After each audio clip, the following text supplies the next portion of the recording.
Dá para falar sobre cancro.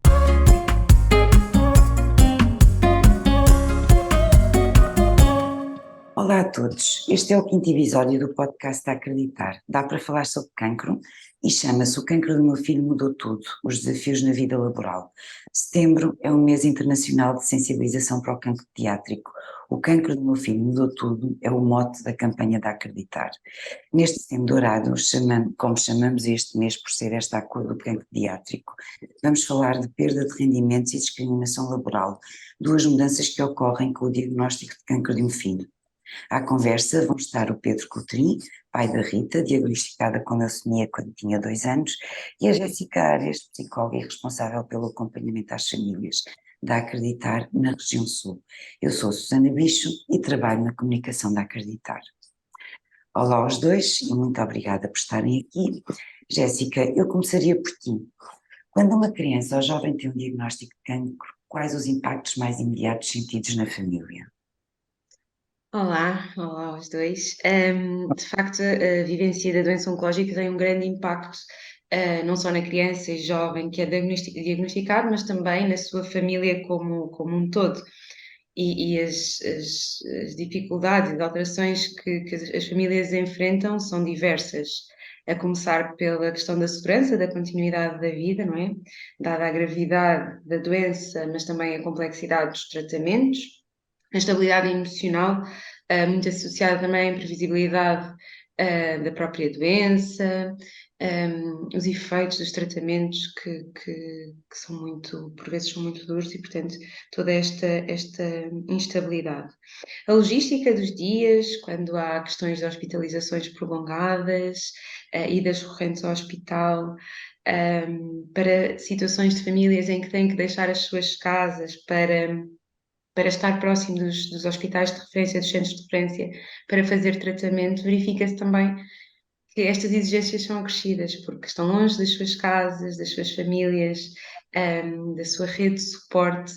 Quando há irmãos, o afastamento dos irmãos ou dos outros filhos, não é? Se estivermos aqui na perspectiva do cuidador, todas estas alterações na dinâmica familiar são exigentes, são muito exigentes para a família. E também aqui a questão da escola, da escolaridade, a não frequência presencial da escola, que muitas das vezes também está associada à falta de acompanhamento por parte dos agrupamentos, a socialização com os amigos, e todo o medo associado ao futuro. E este medo associado ao futuro é tanto para o jovem, para a criança, mas também para os pais, obviamente. E os efeitos, como já referi, os efeitos secundários, aqui a questão dos tratamentos serem mais exigentes, de facto, e como a própria campanha o indica, o cancro do meu filho muda tudo, não é? E é isso mesmo. Em termos de perdas de rendimentos e de questões laborais, é significativa também essa alteração ou essas alterações? Sim, é muito significativa, sobretudo porque não estamos a falar apenas da diminuição de rendimento, não é, que a família ofere, porque como se sabe, o montante do subsídio para a assistência ao filho com doença oncológica é de 65% do ordenado, mas falamos aqui também do aumento das despesas muitas vezes associadas a deslocações aos hospitais, com eventual medicação ou suplementação que seja necessária, algum material mais técnico de suporte que seja necessário, a questão das restrições alimentares, não é? Que também faz aqui com que todas estas despesas sejam maiores. E de facto é curioso que em 2017 a Acreditar fez um levantamento e verificou-se um diferencial de cerca de 6.500 euros ao ano entre a perda de rendimento e as novas despesas. E nós acreditamos de facto que agora esse diferencial seja ainda maior, tendo em conta a situação que atravessamos. E por vezes surgem também aqui situações de pais que se despedem para poderem acompanhar não só o filho, para poderem estar próximos do seu filho, mas também apoiar o outro cuidador, porque de facto, como já referi na pergunta anterior, é muito exigente, são muitas as mudanças, são muitas as alterações e é muito exigente para um único cuidador. E, portanto, também há esta situação de despedimento, claro, que torna a situação das famílias, a situação económica das famílias ainda mais complicada e delicada. Isto porque, e isto importa referir, só um dos cuidadores é que pode pedir esta licença, não é? Esta licença de acompanhamento a filho com doença oncológica. E, portanto, às vezes há situações em que o outro cuidador, que não quer ficar de fora, não quer deixar de estar perto, não é? Acaba por se despedir. E aquilo que a Acreditar defende, não só com esta campanha, mas que tem vindo a defender ao longo dos anos, é que a família mantenha o equivalente ao rendimento oferido antes do diagnóstico, para que, no fundo, se possam dedicar à saúde, às questões da saúde dos seus filhos e deixarem de ter estas preocupações com a situação financeira e económica. Portanto, focarem-se completamente na recuperação do seu filho, filha, não é, que está doente.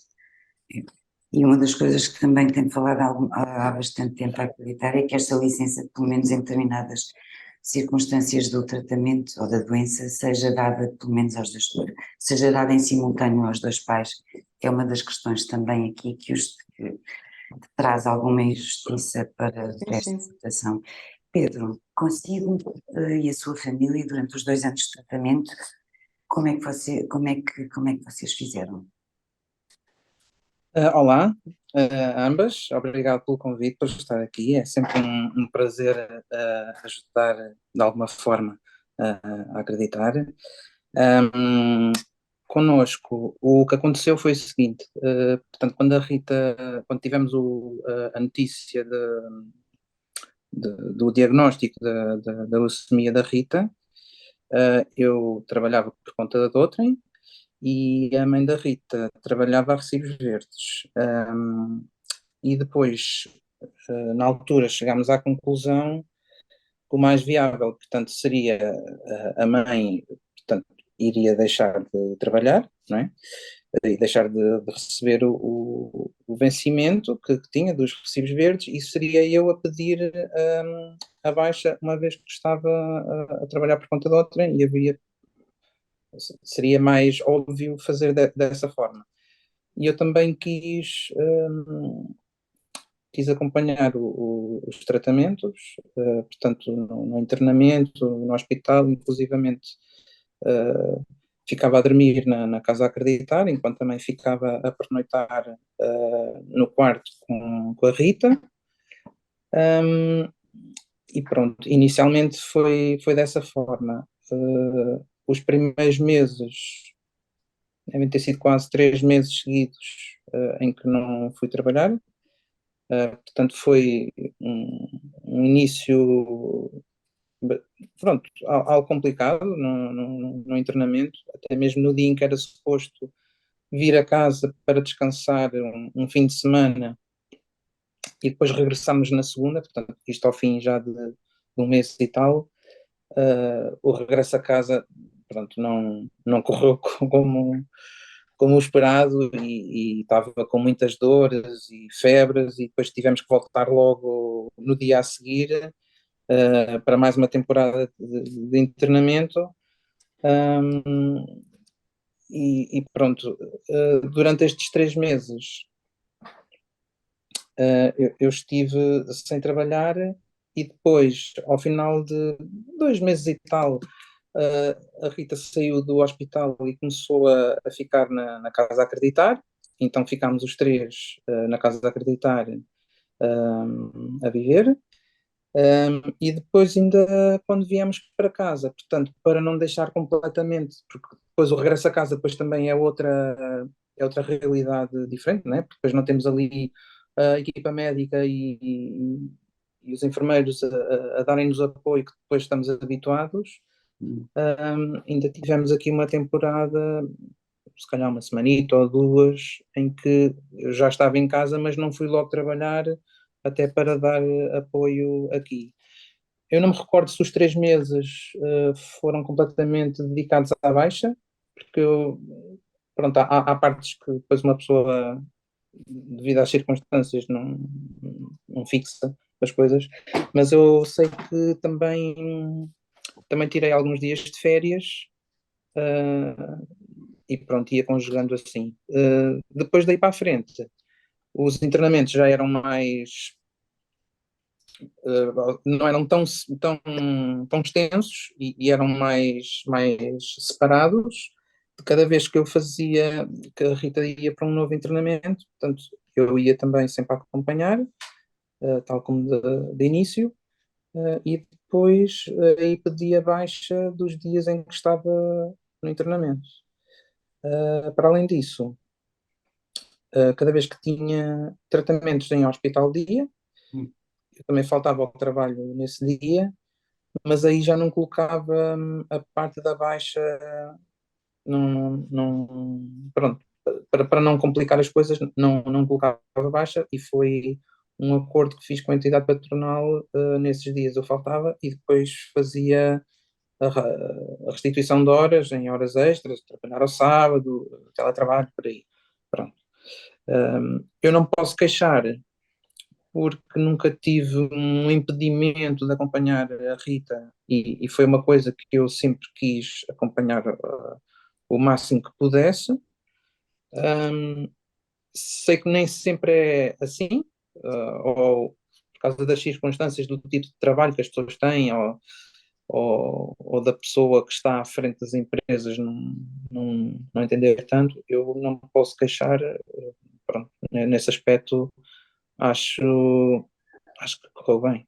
Foi muito bem tratado. O que é que o Pedro considerou mais difícil de conciliar durante o tempo dos tratamentos? É assim, há muitas fases distintas. O primeiro de conciliar, enquanto estamos em treinamento, um, Nível do emprego, sobretudo nestas de questões de emprego. emprego e da perda de rendimento, sim. Onde é que encontrou mais dificuldades, naturalmente, nesta altura? É assim, o regresso é sempre complicado, até porque de um momento para o outro, como já chegou a acontecer várias vezes, eu tenho que abandonar o local de trabalho e ir imediatamente para o hospital, porque assim o exige, não é? E são essas as recomendações que nós temos. Portanto, cada vez que havia um episódio, uma anomalia qualquer com a Rita, nós entrávamos em contacto com os oncologistas e depois eles é que nos orientavam se esperávamos mais um bocadinho ou se dávamos algum tipo de medicação, e quando nos dissessem, pronto, está na altura para vir, então tínhamos que ir o mais rápido possível, eram essas as ordens e assim o fizemos. Portanto, muitas vezes eu estava no trabalho, num dia normal, e de um momento para o outro Estava tinha que, sempre tinha em que sair, alerta, não é? sim. E então, pronto, essa parte é um bocado difícil de conciliar porque depois ficam coisas a meio, quando regresso, passado umas semanas, uh, tenho que continuar aquilo, alguém continua, pronto, é assim um bocado mais complicado. Ou então, quando eu sei que determinado dia da semana que eu tinha que ir para o hospital dia, portanto eu tinha que fazer a minha agenda toda diferente, a saber que aquele dia eu não ia estar na empresa. Isto Uhum. durante 2 anos, uh, tem que haver uma ginástica, Grande, não é? sim, para isso, sim. Jéssica, voltando a ti, a alta, o regresso ao emprego, como é que é? Terás também dificuldades, não acaba tudo ali, pois não? Sim, sim. O Pedro já falou que Já falou. é desta questão Uhum. também da conciliação, não é? Do trabalho com a necessidade de ir ao hospital e, de facto, ao contrário do que se possa pensar, esta fase do pós-tratamento é muito exigente, não é? Portanto, esta reintegração, perceber como é que as coisas vão correr, este medo de continuar a poder dar resposta ao filho e acompanhar o filho. E isto porque a criança continua a necessitar de um acompanhamento muito próximo por parte das equipas hospitalares, portanto, consultas de rotina, análises ou outros exames que sejam necessários, portanto, leva à necessidade de faltar, de chegar mais atrasado, como o Pedro disse, às vezes em alguma situação de urgência, de largar tudo e ir a correr, não é, para o hospital, porque obviamente o foco é saber se está tudo bem, o que é que é preciso. E quando existem sequelas da doença e a dependência é maior, não é? Aí a situação ainda é mais exigente. E é algo que nem sempre, não é? O Pedro não teve a sorte de ser compreendido, mas nem sempre assim o é, não é? Portanto, às vezes há incompreensão, não só pela entidade patronal, mas também pelos colegas, talvez por falta de informação sobre a doença, sobre a sua complexidade, não é? Desconhecem. E os pais relatam mesmo isso, não é? Que é difícil, que sentem que não se sentem compreendidos, sentem-se muitas vezes discriminados durante a doença, não é? Mas também no regresso e na reintegração. E nesta reintegração também é importante falar da situação profissional, que muitas das vezes nada muda. O que os pais dizem é nada muda. Voltei e não houve progressão na carreira, não houve aqui um ajuste aos ordenados, portanto, os ordenados ficam estagnados. E isto, claro que é muito complicado de gerir. E prova disso, destas dificuldades que alguns pais sentem, é que foi muito difícil conseguirmos pais que estivessem disponíveis para dar a cara e falarem aqui publicamente destas questões e destas dificuldades que sentirem, porque muitos continuam empregados nessas mesmas entidades. E claro que têm medo de no futuro poderem encontrar aqui algumas dificuldades. E acho que é um bocadinho isto. Pois. Com receio de terem algumas represálias, e imagino que a situação Exato. que já não é simpática poder tornar-se mais complicada. Pedro, o seu regresso, tanto correu como correu antes do tempo dos tratamentos, né? Portanto, foi uma coisa natural.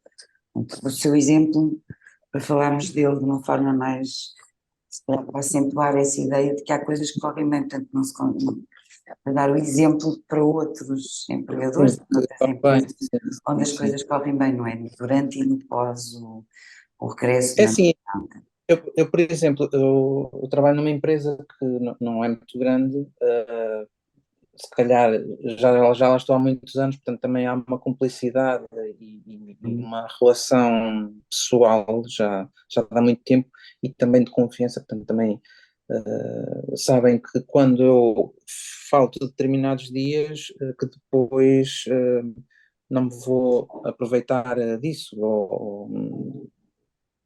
não é que uma pessoa se aproveite disso, mas às vezes as pessoas podem pensar tudo e mais alguma coisa, que se calhar ele não precisava de ir tanta vez, ou coisas do género, mas acho que aqui não houve esse pensamento, pelo menos assim me parece que foi, porque também fiz sempre questão de transparecer isso, ou seja, que eu quis estar sempre presente em todos os momentos do tratamento e ir às consultas, ao hospital de dia, em treinamentos, mas nunca quis descurar as coisas que eu tinha para fazer. Portanto, assim que eu tinha oportunidade para regressar ao trabalho e fazer as coisas, se tivesse que entrar mais cedo, entrava mais cedo, sair mais tarde. Por exemplo, o trabalho normalmente é de segunda a sexta e durante o tempo do tratamento, durante os 2 anos, fui trabalhar todos os sábados. Uhum. Encontrou uma Portanto, forma de compensação, não é? exato, Sim. sim. Uhum. Jéssica, ainda voltando à questão do emprego, há legislação laboral que se possa aplicar nestas situações e que possa aliviar, de certa forma, os pais no acompanhamento na alta, sobretudo na alta, porque talvez seja a fase mais incompreendida do Uhum. regresso, a fase do regresso a casa. Sim. Em termos de legislação durante a doença, de facto temos aqui a licença, não é? Como já referimos Uhum. anteriormente, de acompanhamento a filho com doença oncológica, mas há outros tipos de legislação que depende sempre das circunstâncias da família e do tipo de trabalho. Assim, para dar aqui alguns exemplos, o Pedro falou do teletrabalho, portanto, o regime de teletrabalho está previsto na legislação. Horários flexíveis, também aconteceu aqui com o Pedro, não é? O trabalho a tempo parcial também pode ser uma hipótese. De facto, estas possibilidades diminuem bastante e ajudam a diminuir bastante o stress que os pais sentem em conciliar o querer estar perto, não é? Dos filhos, o querer acompanhar e de prestar os cuidados quando assim há esta necessidade, mas também todas as questões e tarefas laborais. Portanto, aqui uma ajuda nesta parte. E em relação aos apoios sociais, que apoios é que o Estado prevê para o durante, Aqui, sobretudo, os apoios sociais? claro, aqui mais uma vez, relembrar que cada situação tem as suas especificidades, portanto, há vários requisitos para estes apoios e, portanto, as famílias devem ter muita atenção a isto, porque temos alguns relatos de situações de atribuição indevida de alguns apoios ou sobreposição de apoios e depois consequente reposição dessas prestações e desses mesmos apoios. Portanto, é sempre algo que devem procurar informar-se muito bem. Os apoios mais comuns são talvez a bonificação por deficiência, uma bonificação que é dada ao abono de família. A prestação social para a inclusão, também é assim uma prestação que está prevista e que os pais costumam solicitar, e em situações de maior dependência, o subsídio à terceira pessoa. Portanto, acho que são assim as mais comuns, as mais frequentes. Não queria deixar de referir também aqui a importância do atestado médico de incapacidade multiuso e todos os benefícios fiscais que este atestado prevê, sobretudo quando a incapacidade é igual ou superior a 60%. E agora, numa altura de regresso à escola, também importa falar no ensino superior, da possibilidade de atribuição de bolsas de estudo para estudantes que têm esta incapacidade, não é? Portanto, acho que é assim sempre É bom referir. É sempre bom E- relembrar Exato. para esta questão e para a importância do atestado nestas circunstâncias. E acreditar, não é? Acreditar também disponibiliza vários apoios de âmbito social, mediante avaliação da situação socioeconómica da família, e que pode ser apoio financeiro, de caráter mensal ou mais pontual, para ajudar em alguma situação mais urgente que a família tenha, apoio material, e apoio alimentar também, que é dado, neste caso é dado em cartão de supermercado, para que as famílias possam livremente fazer as suas compras. Pedro, já a terminar, acho que vou deixar a última resposta para si, porque a ideia é que o Pedro deixe uma mensagem dizendo que considera importante dizer daqui a todas as entidades empregadoras que possam ter um pai ou uma mãe a trabalhar nestas circunstâncias. Que mensagem lhes dar para que possam seguir, por exemplo, o seu exemplo, não é? Eu acho que é só uma coisa muito simples, que é tentar pôr-se no papel do pai, né? Que é pensar, e se fosse comigo, como é que eu gostaria de ser tratado, como é que eu gostaria de ser olhado. Acho que é um bocado por aí, é empatia, compreensão, é muito à base disso. Porque havendo isso, acho que depois há espaço para, para fazer combinações ou não meter tantos entraves, sei lá, mas acho que parte tudo muito por aí. Empatia e compreensão. Muito obrigada, eu volto a agradecer aos dois terem estado aqui. É importante este podcast, sobretudo neste mês de sensibilização para o cancro pediátrico, é um caminho, é pelo menos meio caminho para que se consiga dar a conhecer a oncologia pediátrica e os impactos que ela traz na família. Esperemos que traga também empatia e compreensão para estas circunstâncias e que as coisas se tornem um bocadinho melhores para os pais, naturalmente. É isso mesmo. Obrigada. Obrigada. Obrigado.